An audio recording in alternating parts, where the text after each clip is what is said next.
শেখ হাসিনাকে ভারত থেকে এনে বিচারের মুখোমুখি করার দাবি জানিয়েছেন লিবারেল ডেমোক্রেটিক পার্টির প্রেসিডেন্ট অবসরপ্রাপ্ত কর্নেল অলি আহমেদ। স্যান্ডেলিনা সো রূপচর্চায় আভিজাত্য। সেই সাথে আওয়ামী লীগের স্বৈরাচারী আইন বাতিল এবং প্রধানমন্ত্রী ও রাষ্ট্রপতির ক্ষমতায় ভারসাম্য আনারও দাবি জানান তিনি। সকালে মগবাজারে এলডিপির এক সংবাদ সম্মেলনে এই মন্তব্য করেন তিনি। এ সময় অলি আহমেদ বলেন, শেখ হাসিনা এবং তার মন্ত্রী এমপি সহ গণহত্যার সাথে জড়িতদের আন্তর্জাতিক অপরাধ আদালতে বিচারের মুখোমুখি করতে হবে।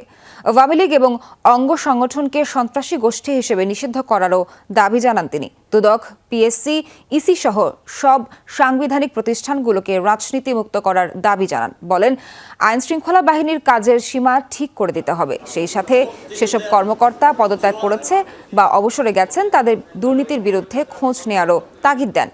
ভারত সংখ্যালঘুদের নিয়ে মিথ্যা সংবাদ ও অপপ্রচার করছে তোলেন সেই অভিযোগও।